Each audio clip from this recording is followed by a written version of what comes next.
ಇಷ್ಟಪಡ್ತೇನೆ. ಬಂಧುಗಳೇ, ತಾತಯ್ಯನವರನ್ನೇ ಜನಿಸಿದ್ದಾರೆ. ಅವರು ನರಮಾನವರಾಗಿ ಜನಿಸಿದರು, ವರಕವಿಗಳಾದರು. ದ್ವಿಭಾಷೆಯಲ್ಲಿ 300 ವರ್ಷಗಳ ಹಿಂದೆ ಲೆಕ್ಕ ಹಾಕೊಳ್ಳಿ. ಭಾರತ ದೇಶಕ್ಕೆ ಸ್ವಾತಂತ್ರ್ಯ ಕೂಡ ಬಂದಿರಲಿಲ್ಲ, ಬ್ರಿಟಿಷರ ಆಡಳಿತ, ನಾವೆಲ್ಲ ಗುಲಾಮರಾಗಿದ್ದಂತಹ ಪರಿಸ್ಥಿತಿಯಲ್ಲಿ 300 ವರ್ಷಗಳ ಹಿಂದೆ ಜನಿಸಿದ್ರು.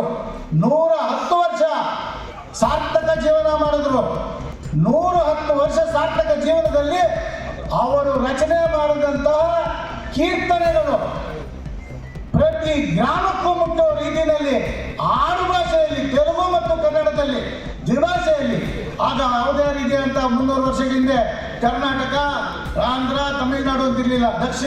ದಕ್ಷಿಣ ಭಾರತದ ಸಾಮ್ರಾಟ ಶ್ರೀಕೃಷ್ಣ ದೇವರಾಯರು ಆಳಿದಂತಹ ವಿಜಯನಗರ ಸಾಮ್ರಾಜ್ಯದಲ್ಲಿ ನಮ್ಮ ಕೈವಾರ ತಾತಯ್ಯನವರು ಸಹ ಕವಿಗಳಾಗಿ ಜನಿಸಿ, ಅಂದರೆ ಸಾಮಾನ್ಯ ಭಾಷೆಯಲ್ಲಿ ಹೇಳಬೇಕಾದ್ರೆ ಜನಸಾಮಾನ್ಯನಾಗಿ ಬಲಿಸಿ ಕವಿಯಾಗಿ ಮಾರ್ಪಟ್ಟು ಅನೇಕ ಗ್ರಂಥಗಳನ್ನು ರಚನೆ ಮಾಡಿದ ರೀತಿಯಲ್ಲಿ ಕಾಲಜ್ಞಾನವನ್ನು ಸಹ ರಚನೆ ಮಾಡಿದ್ರು.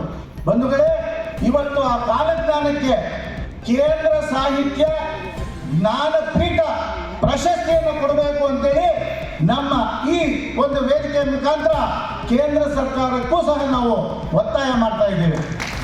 ಅದೇ ರೀತಿ ತಾತಯ್ಯನವರ ಜೀವನ ಮತ್ತು ಅವರ ಒಂದು ತತ್ವದ ಜ್ಞಾನದ ಬಗ್ಗೆ ಇವತ್ತು ಅನೇಕ ಅಕಾಡೆಮಿಗಳಿದ್ದಾವೆ ಸರ್ಕಾರದಲ್ಲಿ. ಯಾವ್ಯಾವುದಕ್ಕೂ ಅಕಾಡೆಮಿ ಮಾಡಿರ್ತಕ್ಕಂಥ ಸರ್ಕಾರ ತಾತಯ್ಯನವರ ಜಯಂತಿ ಮಾಡಬೇಕಾದ್ರೆ ನಮ್ಮ ಜನಾಂಗದ ಅನೇಕ ವರ್ಷದ ತಪಸ್ಸಿನ ಫಲವಾಗಿ ಇವತ್ತು ಸರ್ಕಾರ ಮಾಡಿಕೊಟ್ಟಿದೆ. ಈ ಸರ್ಕಾರ ಮಾಡಿರ್ತಕ್ಕಂಥ ಜಯಂತಿ ಬರೀ ಜಯಂತಿಯಾಗಿ ಕಾರ್ಯಕ್ರಮಗಳು ರೂಪಿಸ್ತೀರಾ, ಅವರ ಜೀವನದ ಬಗ್ಗೆ ಅಧ್ಯಯನ ಮಾಡೋದಕ್ಕೆ ಸರ್ಕಾರದ ವತಿಯಿಂದಲೇ ಅಧ್ಯಯನ ಸಂಸ್ಥೆಯನ್ನು ಮಾಡಬೇಕು ಅಂತೇಳಿ ನಾವು ಬೇಡಿಕೆ ಇಟ್ಟಾಗ ಇವತ್ತು ನಮ್ಮ ಕೋಲಾರದಲ್ಲಿರ್ತಕ್ಕಂಥ ಬೆಂಗಳೂರು ವಿಶ್ವವಿದ್ಯಾನಿಲಯ 2023ರಲ್ಲಿ ಒಂದು ರೆಸಲ್ಯೂಷನ್ ಅನ್ನು ಪಾಸ್ ಮಾಡಿ ಕೋಲಾರ ಜಿಲ್ಲೆಯಲ್ಲಿ ಕೈವಾರ ತಾತಯ್ಯನವರು ಜನಿಸಿದ್ದಾರೆ, ಜೀವ ಸಮಾಧಿಯಾಗಿದ್ದಾರೆ.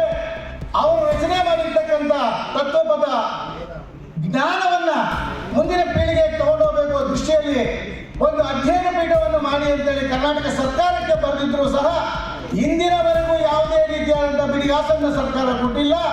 ಅದನ್ನು ಸಹ ಒತ್ತಾಯ ಮಾಡ್ತೇನೆ ನಾನು. ಕರ್ನಾಟಕ ಸರ್ಕಾರ ತಾತಯ್ಯನವರ ಅಧ್ಯಯನ ಪೀಠ ಏನು ರಚನೆ ಮಾಡಬೇಕು ಅಂತೇಳಿ ಕಳಿಸಿದ್ದಾರೆ ನಮ್ಮ ಕರ್ನಾಟಕ ಬೆಂಗಳೂರು ಯೂನಿವರ್ಸಿಟಿ. ಅದಕ್ಕೆ ಹಣಕಾಸಿನ ನೆರವನ್ನು ಕೊಡಬೇಕು ಅಂತೇಳಿ ಬೇಡ್ಕೊಳ್ತೇನೆ.